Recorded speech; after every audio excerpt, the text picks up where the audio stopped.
Elle est aussi culture, votre chronique cette semaine, Pape Sambakan. Dans le quartier, déjà vieux quartier de Baobab, dans une rue paisible, une maison ombragée par un grand arbre porte désormais le nom de Joachim. C'est une résidence d'artistes destinée aux créateurs, sans distinction aucune, ni d'origine géographique ou raciale, ni de genre, d'activité ou de tendance artistique. Une maison ouverte comme le fut l'esprit de son parrain, mais exigeante aussi, comme le fut Issa Samb dans le choix de ses amis, de ses fréquentations et de ses mots, que le séduisant orateur qu'il était s'exprimant en wolof ou en français.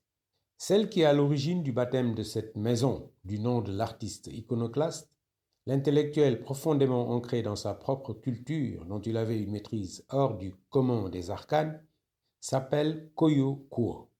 Elle réside au Sénégal depuis près de 25 ans et est la Camerounaise la plus sénégalaise de toutes, ou peut-être devrais-je inverser l'énonciation de son identité.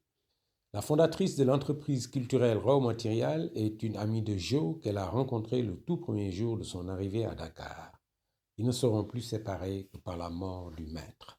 À la fois égérie, amie, protégée, en même temps que mécène, mais aussi disciple de Joe, elle a choisi le jour anniversaire de son enterrement pour inaugurer la résidence d'écriture Kër Issa Samb.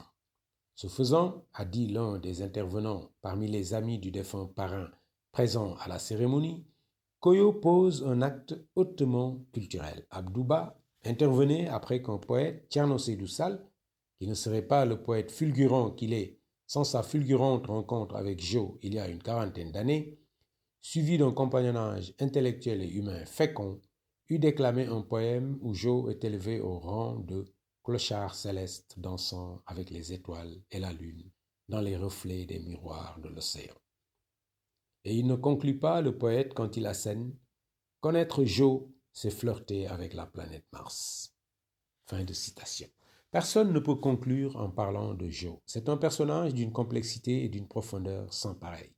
Seulement, s'arrêter à sa complexité serait peut-être faire le jeu de ceux qui, de son vivant, et encore aujourd'hui, persistent à ne voir en lui qu'un marginal ordinaire, un de plus, ou de ces autres qui voudraient qu'il fût un mystificateur extravagant, calculateur qui entendait occuper un espace insolite pour attirer l'attention à lui pour quelques bénéfices. Jugement précipité de l'ignorance, bien entendu. Un jour, il y a une dizaine d'années, pendant que son éblouissante exposition à la Galerie nationale, plus de 150 œuvres picturales, révélait au monde le maître peintre qu'il était, le chef de l'État, à l'époque Abdoulaye Wade, avait comme improvisé une visite de l'exposition. Quand son protocole et sa sécurité arrivèrent, précédant le président pour avertir de son arrivée, ils ne trouvèrent que son petit-fils, Alassane, qui veillait sur l'expo. Le déploiement protocolaire et sécuritaire, le président lui-même qui allait venir, et Issa qui n'est pas là, panique. Alassane courut de la galerie à la cour de Joe, rue Jules Ferry. Mam, il mit Issa Samb au courant. Abdoulaye Wade va venir visiter l'expo. Il fallait que l'artiste soit sur place donc, selon lui. Et Joe de lui répondre calmement. Alassane, demal def sa liggéey, retourne faire ton travail. Si Abdoulaye Wade veut me voir, il sait où me trouver. Alassane n'en revient encore aujourd'hui pas. Chaque personne qui a un tant soit peu de vécu avec Joe détient une histoire incroyable du même genre. Quand celui que les adeptes des jugements précipités ont voulu ramener au moins à leur propre niveau meurt, certains seulement là découvrent combien il avait voué sa vie et ses biens à soulager, toujours couvert du manteau de la nuit, les souffrances des sans-abri, sans famille, mendiants et autres décalés de notre bien-pensante société qui dorment sous les trottoirs du plateau. Or, le jour de son enterrement, le successeur d'Abdoulaye Wade, le président Macky Sall, et on sait que les chefs d'État savent qui est qui, reporta l'heure du Conseil des ministres ce 27 avril pour venir participer en compagnie de son Premier ministre à la levée du corps. Joe, ainsi, jusque dans la mort, brouillait encore une fois les pistes des adeptes du jugement précipité de leur propre orgueil. Et gageons que ce n'est pas fini.